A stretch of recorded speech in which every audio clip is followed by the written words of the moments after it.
So oftentimes around tax time, people get their bills and you see them up in a fury. And everybody's wondering what's going on with taxes, property taxes, and oh my God, I need to protest. And there's a lot of things that are happening with property taxes. So I thought today I would have a very special guest, Miss Kathy Rodrigue, who is the chief Ellis appraiser. How you doing, ma'am? I'm doing great, TV. Thank you for having me on today. Thank you for coming. It's a it can be a thankless job. There's whenever you're praising somebody and it's going to cost people money, people can get kind of, and understandably people can get a little wonky about it. So I wanted you on to kind of talk about the process. But first, I'd like for you to introduce yourself to the people of Ellis County if they don't know you. Sure, sure. I'm Kathy Rodrigue. I've lived in this community for 33, almost 34 years. I've raised two children here and have loved being a part of the community. I love my Waxahachie Lions Club and I'm involved in the Oaks um, Church in Red Oak, and I am here to serve. That's an important part of my core values, and that's part of why I've stayed in public service. And you have to want to serve definitely in order to do it, because it can be a rough and tumble world, especially in what you do. So Well, when people get their tax bill and they open up and they see their tax bill and their house, and there's the memes that come on where they show a shack. Ellis just appraised this at 250,000 or something. It's all fun and games, but people are concerned about it. So I wanted you to talk about that process. How does it start when you got to set up for the following year and you got to get these appraisers out? What exactly is your job in it? right. Well, and I'll start by saying that we actually are not the ones that send out the tax bills. We send out appraisal notices, and those appraisal notices are there in order to allow people when we estimate the value on a property to exercise their rights to come in and visit with us and say, hey, we think you may be off on this, or we have some concerns. We want to understand why our value is where it is. And that is something we go through every single year because it's our responsibility to appraise property at 100% of market value every single year, and to notify owners if we have an increase in value associated with their property. And so what we do is we have a appraisal cycle that we go through the year, and we begin as soon as we certify one year, which should happen around July 25th. Um, and we certify the records to the taxing units. They then adopt their tax rates, or they look at their budgets and then adopts their tax rates. And as soon as they do that, then tax bills go out. And that goes out from Richard Rocher's office, our tax assessor collector here in Ellis County. So we begin, though, as soon as one year ends, we start the next year, and we do an inspection of properties. We do some inspections with images. We do some inspections in the field. Our appraisers are out verifying data especially on new properties that are being built. We're also looking for condition changes on existing properties. And like I said, we do inspections with both images and in the field. So that's the way that we actually do. We have a process called discover, list, and appraise, and that's the discovery process where we actually go and do the inspection process. We then look at information from the market, and we verify sales information. We ask people if they purchase a property. We send out a homestead application, or if they've bought new ag land, we send out an ag application. And with that, we send a questionnaire asking people to share with us how much they paid for their property, because that's one of the best indications of market value is what properties are currently selling for.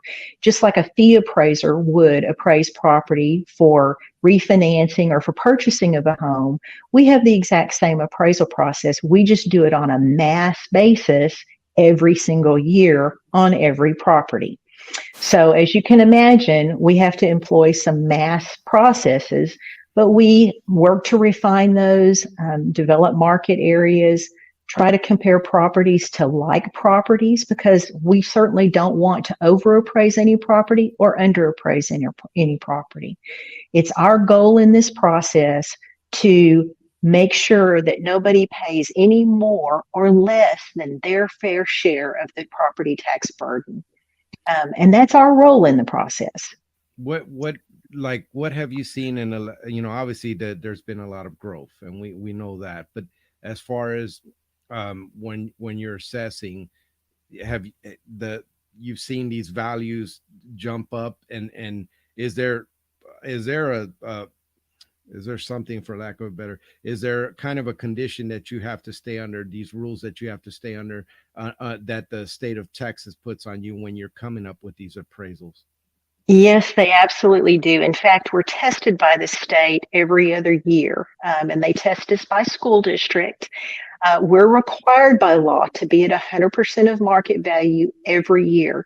The Constitution has a second requirement on us, and that is that we appraise property equally and uniformly. So if you have two properties sitting side by side and they're very similar, they should have a similar value associated with them.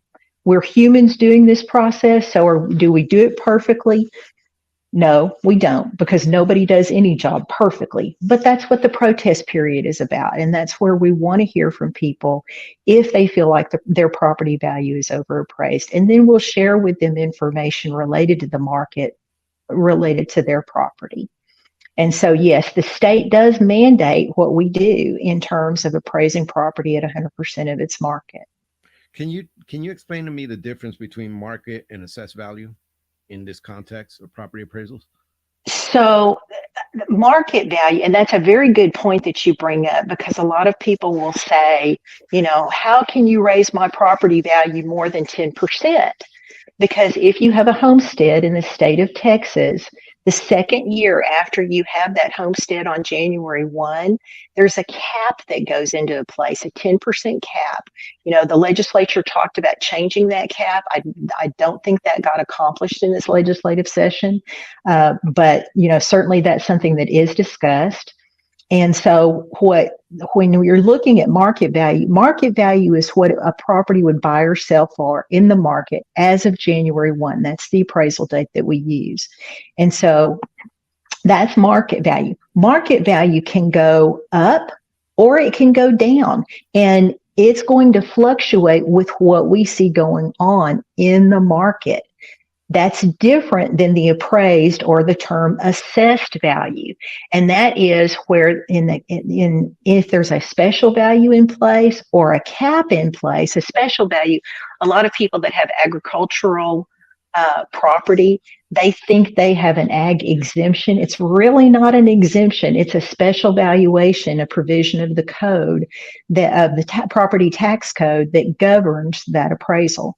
So there are ways that property can be lower than market value, but we send the appraisal notice out based on the market value increasing over $1,000, or if it's in a reappraisal area. But that's the difference. Market value is going to be what's reflected in the marketplace. The assessed value is going to be anything that would reduce that value, like a cap on a homestead that is existing in its second year of being a homestead, or based on special valuation. There's several different types of special valuation. Ag is one of them. Residential inventory is one of them. So there are provisions in the law for special valuation. So that's the difference between market value and appraised or assessed value. And then, if you'll bear with me, I'll take it to the next level down. And I like to think about this as a funnel. In terms of market value is the most open a funnel can be. Assessed or appraised value is the next level down. And then when you get down to the very bottom of it, you get to taxable value. And that's what the taxable value is, the appraised value less any exemptions that a property owner is eligible for or a property is eligible for. And that gets down to taxable value. And that taxable value is what the taxing units use to determine what type of tax rate or what tax rate they're going to adopt. With ever increasing market appraised and taxable values, and we have billions of dollars we haven't quite reached the $2 billion level yet, but we've had 1.5 and $1.8 billion of new value coming onto the roll countywide. And so that's a significant increase in value that isn't even calculated into the tax rate calculation process. So that is money that is on top of what the term no new revenue rate is right now. And that's one of the things that gets into more of the what the taxing entities do. But there are those three levels of value: market value, assessed or appraised value, and then taxable value.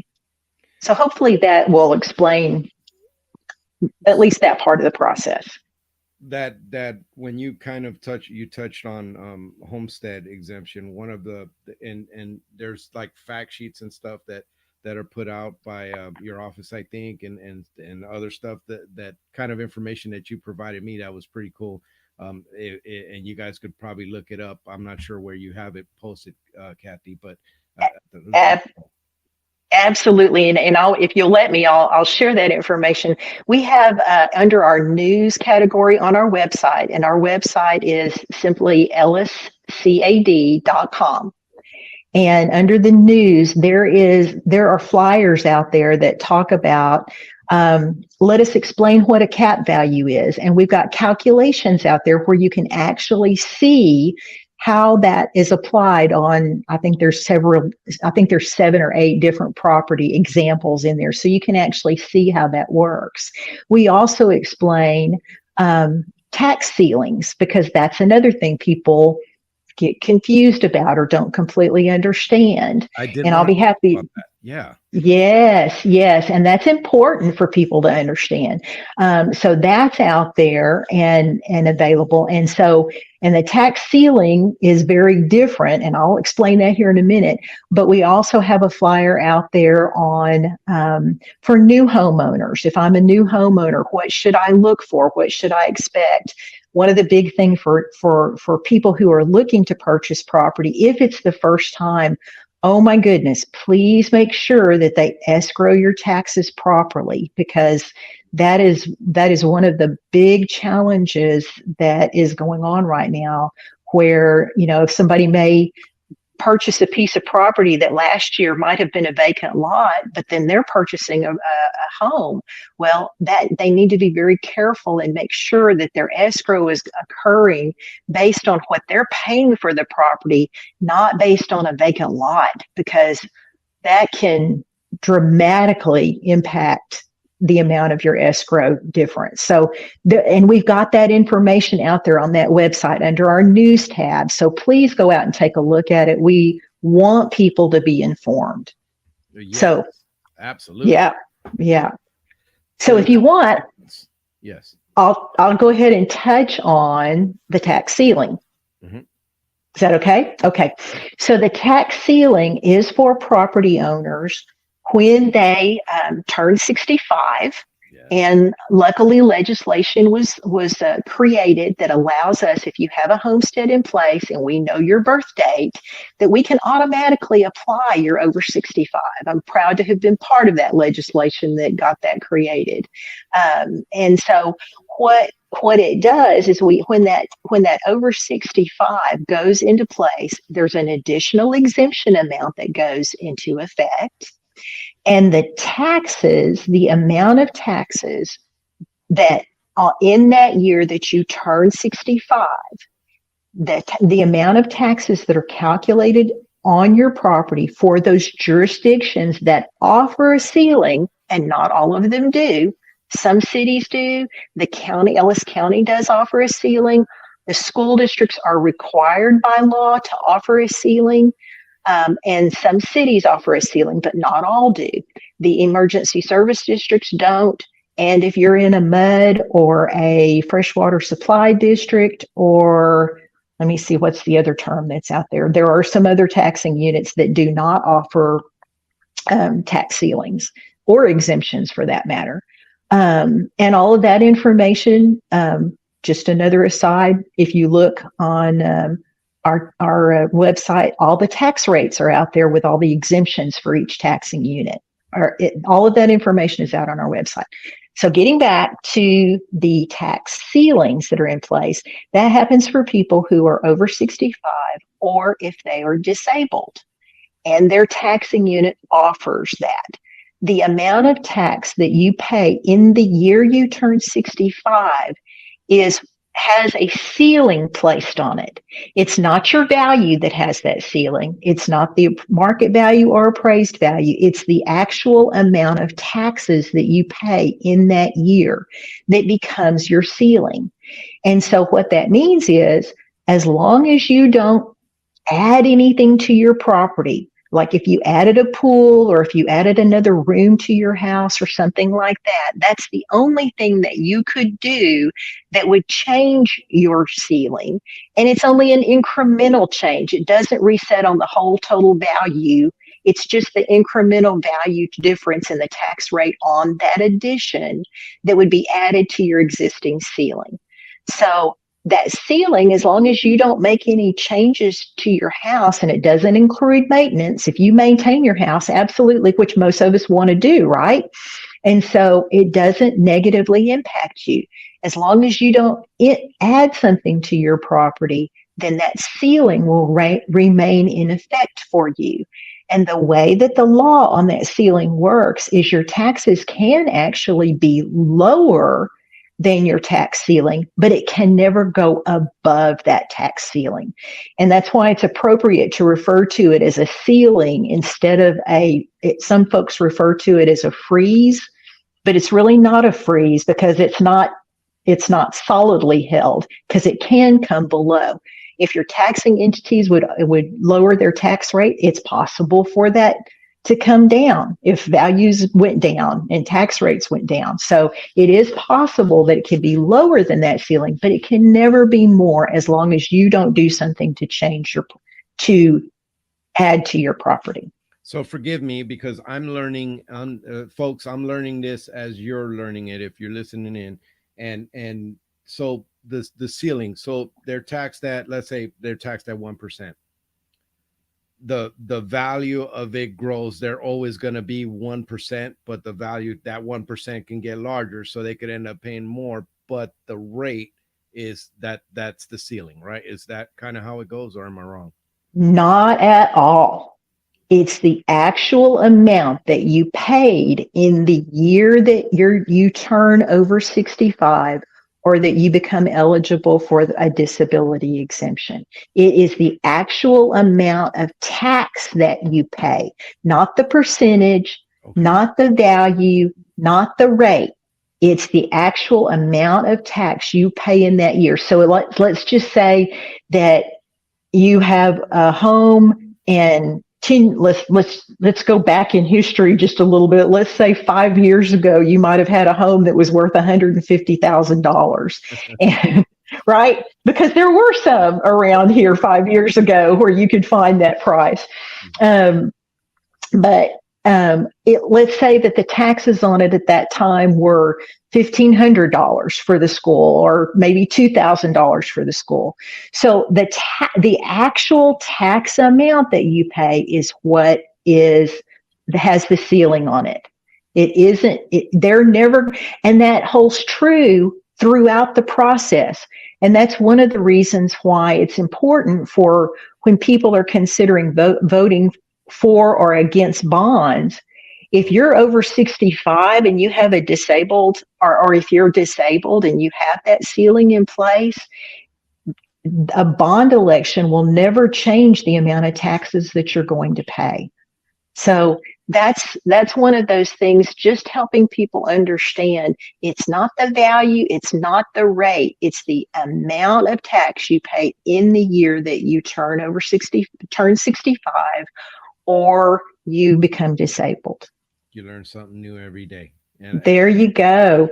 I really wanted, I was excited to have you on because of this stuff, because there's so much information that goes out and about taxes, especially around tax. Yes. So you talked about earlier, and I kind of want to go back to that. You mentioned about disputing or questioning that assessment. Is that something that's done through um, the county office? Is that something they do directly with you? And how does that process work? So one of the things that is very unique in Texas is there is a separate organization, and that is the appraisal district.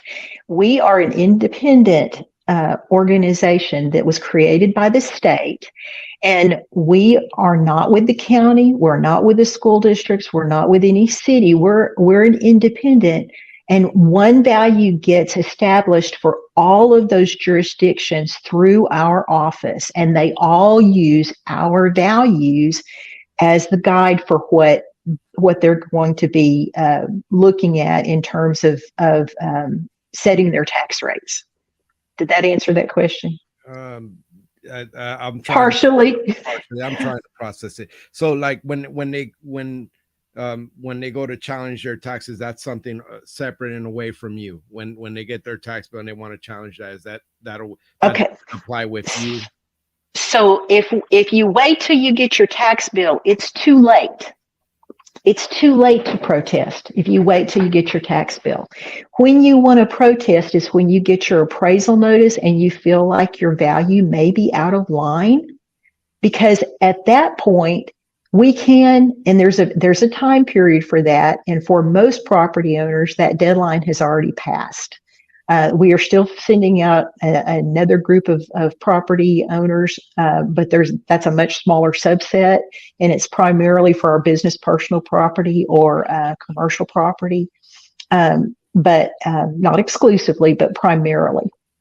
And so most of that time frame has passed. We have had, I didn't look today, but I know the last time I looked, we have had over 22,000, I want to say 500 protests filed for this year.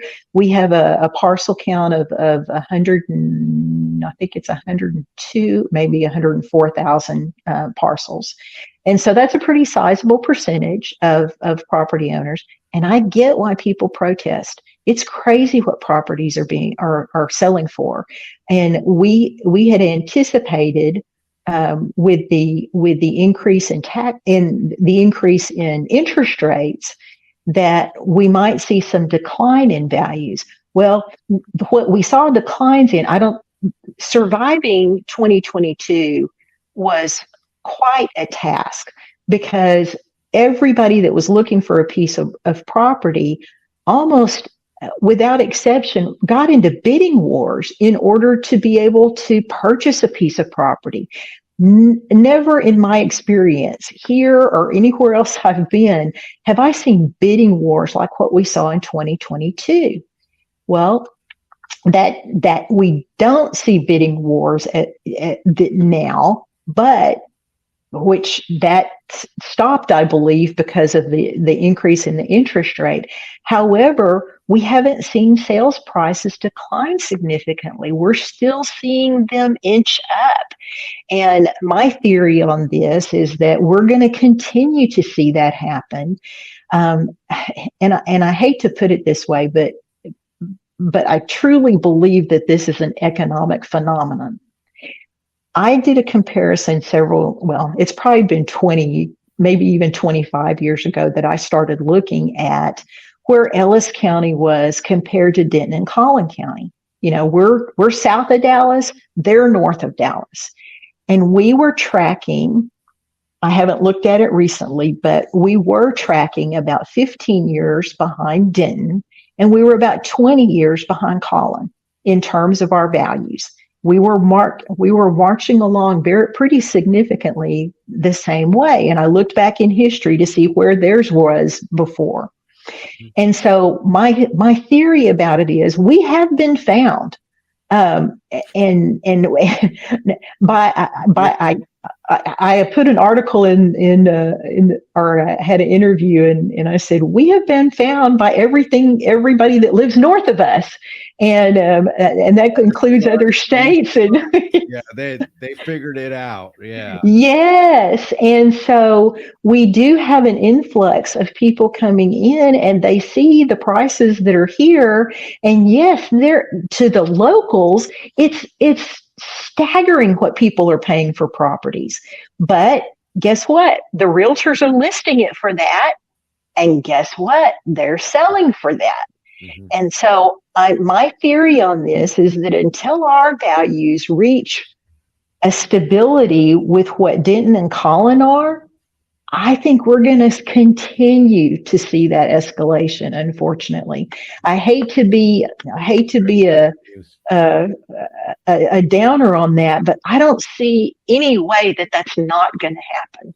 Yeah, I mean that I was looking, and I guess we had and this doesn't necessarily apply to Texas, but in general, the housing market saw um like 12 months of decline or something like that in price, and then this last month had a jump.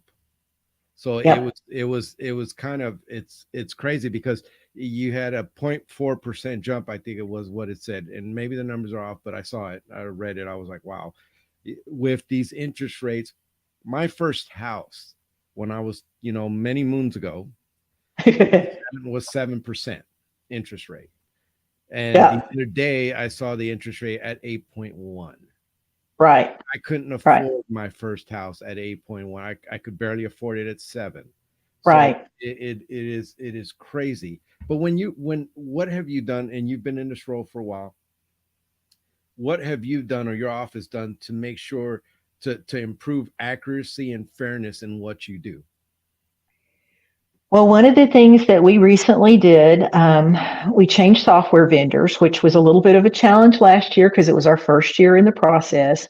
That's getting better, but it gives us the ability to do more analysis, more deep understanding of what's going on in the marketplace, and looking at data in a better perspective, a broader perspective, where we can group properties together that are like properties. Um, and again, that's the process of neighborhooding or defining a market area and making sure we look at sales that are occurring in that market area and not comparing, apples to oranges. We want to make sure that we're looking at the right comparison. So that's one thing that we've done. We've also we educate our own team here at the appraisal district. We do our best to save property owner dollars by educating people here at our office. We have in-house teachers, but we also, if we don't have somebody for a particular subject matter, we'll bring somebody in. And so we're really working to have a team here that understands the responsibilities that we have. And one of the things that when we're hiring people, we're really looking for people that have servant hearts, because you can't do this job if you don't have a servant heart. You have to understand and empathize with people, and be real with people, and have a heart for people. We have to do our job, but we also can be understanding and compassionate and try to explain what the process is. And we work to do that. I have heard an old adage a long time ago that people don't care how much you know until they know how much you care. And that's an important part of this process. But we do want to have our values accurate and reflect. We not only want to, we have to. We had 3 school districts this last year in the property value study where the state said, "Oh, nope, you're too low." And we fought that. We were not able to successfully win that appeal.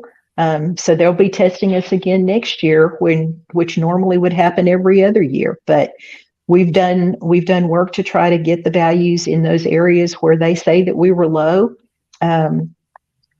We do the same process every year. We're not going to overvalue properties. We're sure going to try not to overvalue properties, but we certainly want the process to work out. And if somebody feels like that their value was overappraised, we hope that they file their protest because we want to help them. Obviously, with 22,500 or so, we do have a lot of people to talk to, and we're glad to do that.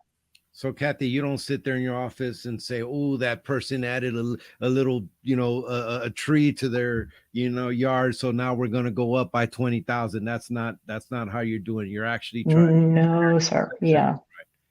Okay. Right. We're required by law to follow USPAP, which is the Uniform Standards of Professional Appraisal Practices.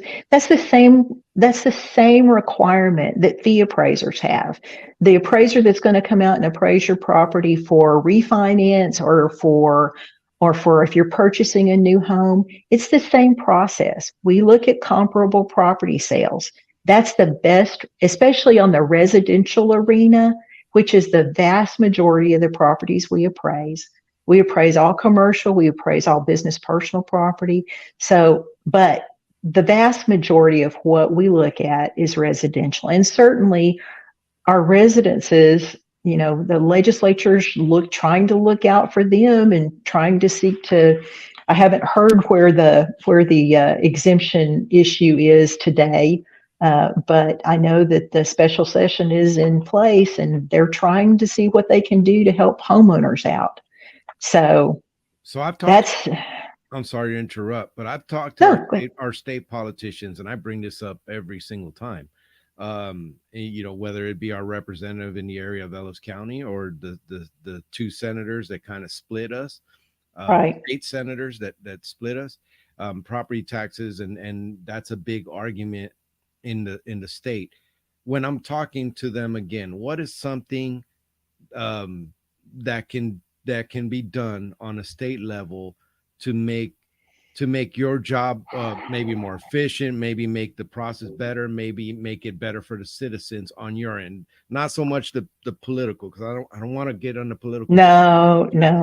And I can appreciate that. So one of the things that I want to mention is one of the things that's out on our website is we go and look at the tax foundation, and property owners in Ellis County or in the state of Texas need to be able to see how we compare to the other states in the United States. And so we go out there and we look at that every year, and we put that information out on our website. Texas is, not to anybody's surprise, we are the 6th highest property tax in the United States. 6th highest. So there it is, it's out there. But what most people don't understand is the state of Texas. I like to think about it. I like to use analogies, and especially when I'm teaching a class, I like to use analogies. So I like to use the example of a 3-legged stool. A 3-legged stool is pretty solid. You can sit down and feel like, you can stand on that, or it'll support you. Well, so when you think about it, taxes, we've got income taxes, we've got sales taxes, and we've got property taxes. But in the state of Texas, we don't have all three. We only have the property tax and the sales tax. There is no state income tax. There's also no state property tax. So we are standing on 2 legs of the stool. And yes, our property tax reflected in the tax foundation information shows us to be the 6th highest of all the United States. So I'm putting that out there. That's the facts. Ouch. But the flip side of that is when you look at that 3-legged stool and you compare us to other states in the United States, our overall tax burden is 6th from the lowest. Oh, that's interesting. 6th from the lowest in overall taxes, because we don't have a state income tax and we don't have a state property tax. And the only way that we would ever have a state income tax would have to come, the legislature was brilliant when this was put into place. In order to have a property tax, the voters would have to approve it. So I would say in the state of Texas, it's highly unlikely that we will ever have a state income tax. Good for us. But you got to look at what we do have to pay for, and that is a higher property tax. But if you look at the statistics that are out there, I've got a sheet out there. Please go take a look at it, and you can certainly go to the source to verify the information. But so the bad news is, yes, we have a high property tax. The good news is we don't have a state income tax or state property tax. And so what that means is overall in the state of Texas, we're sixth from the lowest in all the United States in overall taxes. That's wow. I didn't even know that. Now, I wanted to ask you before I give you the mic to close out. I wanted to ask you that I know that there's a difference between the valuations you do for commercial property and personal properties. Um, have have you been really focused on being diligent on how you value them and focusing on making sure that that is completely accurate and where do they fight you often on any kind of thing? I mean, is that like all the fights you fight from these commercial properties? Well, okay, so the state of Texas um, does not have sales disclosure, which I get. The state of Texas is, it isn't any of your business what I paid for a piece of property. But that's more prevalent on the commercial property than it is on the residential property.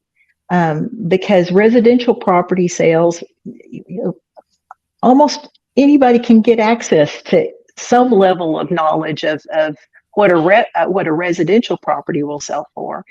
And the real challenge to us is we not only have the market value comparison, and to answer your question, we work diligently to have the commercial and the business personal property appraised at 100% of market value as well, because we're tested on that too.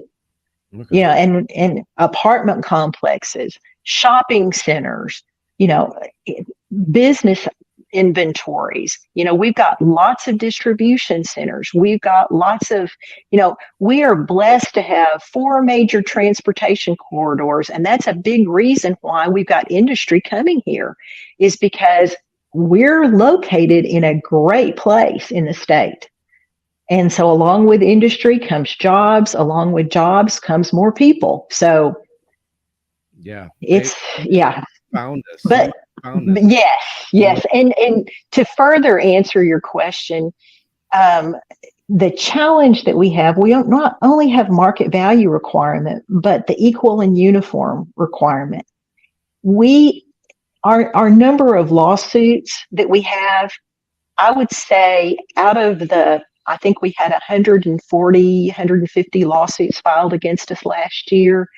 We might have had one residential property owner. It's the real estate primarily. It's the commercial real estate and that are primarily represented by agents. I'm not bashing agents, but it's one of those things with the equal and uniform side of it. The comparison is very different when you're comparing apartment complexes, right? Because there's less of them out there. And so the comparison that gets presented to us many times is, you know, okay, we're going to pick the 3 lowest. Well, we're not going to pick the 3 highest. We want to look at what truly is comparable to the property and have a reasonable value, but it doesn't stop us from being sued on those properties. So, and that equal and uniform part of that got added to the law. I'm not saying it's a bad thing. I'm just saying it definitely makes for a more complicated process that does get heavily pursued by commercial multifamily property owners. And it makes it so that I mean, nobody wants to pay more in taxes, so they're gonna Right. do, because you know it just, Sure. it's financially and that's capitalism. It is but like I said earlier, taxes are a deep structural issue. And I've said this when I'm discussing budgets, when I was discussing bonds, when I'm talking to politicians who are running for office. It's a deep structural issue in Texas that definitely needs to be addressed. But I am very, very happy that you were able to come on and kind of talk to the people of Ellis County. And there's Thank so much you. that I learned. So I just wanted to give you the mic to close out, and I'm hoping that you'll stick around after the show so I could ask you some questions offline. Great, Dee. Thank you so much. No, I just, you know, more than anything else, we want to make sure people understand we have a heart for what you're going through. We understand. And what I want to encourage you to do is please understand that not only protesting here, but showing up for, when your taxing units are adopting their tax rates, because that is what actually determines the amount of property tax you pay. We are the equal distribution of it, and that rate can come down significantly. And please be present at those hearings. There's a website out there where you can look at just your property and see the impact of the proposed tax rates that are being proposed by the taxing unit you're in. And um, that website is ellistaxes.com. So please feel free they start putting that information out there. Look and see what the impact of the tax rates they're proposing for on your property personally.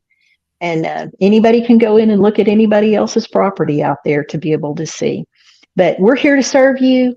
If you think your property is overvalued, please timely file a protest. We do want to help you understand and explain what we've done on your property and correct it if we're wrong. Excellent. Well, again, I thank you so much for coming on and explaining all this stuff. And I hope that the viewers got something out of it and understand a little bit more on the process of it. That way, when you come into protest or when you get your bill or when you see these things, you're a little more informed. Thank you again, Kathy, for coming. Great. I really appreciate you. Thank you, DV.